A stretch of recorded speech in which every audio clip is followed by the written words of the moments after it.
건조기후는 케펜의 기후 구분에 의해서 이거를 B라고 이름 붙여놨습니다. 알파벳 대문자로 B입니다. 왜냐하면 열대기후와 온대기후 사이에 존재하는 것이 건조기후이기 때문에 알파벳으로 B라고 붙여놓은 거예요. 자, 우선 어떤 조건이 있는지 한번 살펴보도록 하겠습니다. 자, 기온은 보니까요, 전반적으로 그냥 온대기후 쪽에 들어가는 것 같습니다. 왜냐하면 18도와 영하 3도 사이에 지금 최하늘 평균 기온이 들어가 있거든요. 그래서 온대 또는 냉대 기후 정도의 기온 패턴에서 자, 강수량을 다 합쳐도 500mm가 되지 않더라라는 거죠. 그래도 이거는 합치면요 250mm 정도는 넘겠지만 이거는요 아예 250mm도 되지 않겠더라라는 겁니다. 그래서 어쨌든 둘 다 강수량이 합산해서 500mm가 되지 않을 때 이를 건조한 기후라고 한다라는 것을 우리가 알 수가 있는데요. 자, 그러면 정리해 보겠습니다. 자, 우선 건조 기후의 특징이 있습니다. 자, 어떤 특징이 있느냐? 일단은 이 지역이라 그러면요 연교차와 일교차 중에 어느 것이 훨씬 크냐면요, 자, 일교차가 훨씬 큽니다. 연교차 중에서. 자, 연교차는 이쪽에서 보시면 아시겠지만 그냥 일반적으로 온대기후와 냉대기후처럼 대략 뭐 20, 30도, 뭐 크게 나면 40도 이 정도의 연교차를 보이는데요. 일교차는 어떻게 되느냐? 거의 50도 가까이나 차이가 납니다. 아침에는 0도 가까이로 떨어지고요. 낮에는 50도 이상으로 올라갑니다. 타 죽을 듯한 낮더위, 그리고 아주 얼어 죽을 듯한 이 밤추위, 이것들이 반복되는 지역이 바로 이런 데가 되겠습니다. 그러다 보니까 이 큰 일교차, 결국은 큰 일교차로 인해서 자, 뭐가 활발하다라고 얘기하냐면요, 기계적 풍화작용이 활발하다 얘기합니다. 기계적 풍화작용. 자, 요거는 조금 뒤에 가서 자세하게 설명드리겠지만 어쨌든 얼고 녹고가 자주 반복된다라는 겁니다. 왜냐하면 일교차가 너무 크기 때문에 거의 영하까지 내려가고 0도까지 내려가고 그리고 50도 가까이나 올라가기 때문에 아주 큰 일교차를 가지고 있다. 요거 여러분들 중요하게 봐두셔야 됩니다. 그 다음, 자, 강수량과 증발량이 있습니다. 이 두 개 중에 여기서는 뭐가 더 많을까요? 자, 당연히 건조한 기후니까요 증발량이 훨씬 더 많습니다. 그래서 건조하다라고 얘기를 하는 겁니다. 자, 이 건조 기후는요 크게 두 가지로 나눠볼 수가 있습니다.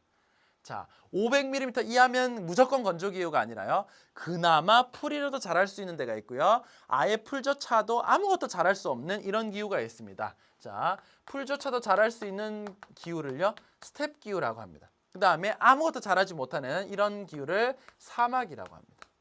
물론 사막에 가끔씩 선인장이 있기도 합니다. 그렇지만 대부분은 이 식생이 존재하기 불리한 이런 기후를 보입니다. 자, 스텝 기후를요 우리 알파벳으로 뭐라고 하냐?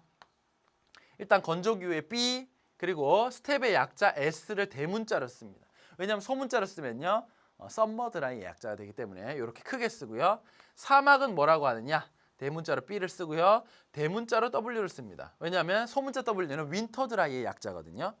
자, 그럼 이 대문자 W의 약자는 뭐냐? 요거는 아까 스텝의 약자라고 했고요. 요거는 독일어의 자, 이 비스테라고 하는 것의 약자입니다. 여기 보면 또 우음라우트라고 해서 이렇게 점 두 개를 땡땡 찍었습니다. 이러면 이거를 입을 이렇게 움직이지 않고 으라고 발음해야 되는 거예요. 그러면은 비스테라고 하는 건데요. 요거 자체가 뜻이 사막이라는 뜻을 갖고 있습니다. 그래서 그냥 쾌펜이 독일 사람이니까 독일어로 이걸 사막이라고 나타냈구나, 이렇게 보시면 됩니다. 자, 둘 사이에는 구분 기준이 있습니다. 어쨌든 둘 다 연 강수량의 500mm 그보다는 적게 와야 됩니다. 하지만 250mm를 기준으로 해서 그보다 많이 오면 풀이라도 자랄 수 있는 스텝, 그보다도 더 적게 온다면 완전한 사막이 되는 겁니다. 그래서 500mm와 250mm가 주요한 경계가 되고 있다는 것. 자, 이렇게 보시면 됩니다. 그럼 선생님, 그 기온은 전혀 상관이 없나요? 이렇게 묻는 학생들이 있을 수 있어요. 자, 예를 들면은 기온은요. 자, 열대 기후에서는 건조 기후가 나올 수가 없습니다. 열대의 기온 조건을 가지고 있는 상태에서 건조는 나올 수가 없습니다. 왜냐하면 열대의 기온 조건인 것 같으면 이미 비가 어느 정도는 많이 오기 때문에 건조한 기후가 없는 거예요. 그 다음 한대 기후. 우리 굉장히 추운 이 한대 기후에서는 역시 건조한 기후가 없습니다. 왜냐하면 물론 비가 적게 옵니다. 하지만 증발량이 너무너무 적기 때문에 이런 데선 역시 증발량이 강수량보다 더 많아야 나올 수 있는 건조기후가 나올 수가 없는 거예요. 그러다 보니까 열대의 기후 조건에서 없고 한대의 기후 조건에서 없다 보니까 결국은 기온 조건이라고 한다면요. 온대나 아니면은 냉대 기온 조건을 가지고 있으면서 강수량이 500mm 미만이면 된다. 그것이 바로 건조기후다. 이렇게 보시면 됩니다. 이게 건조기후의 기본적인 조건이었고요.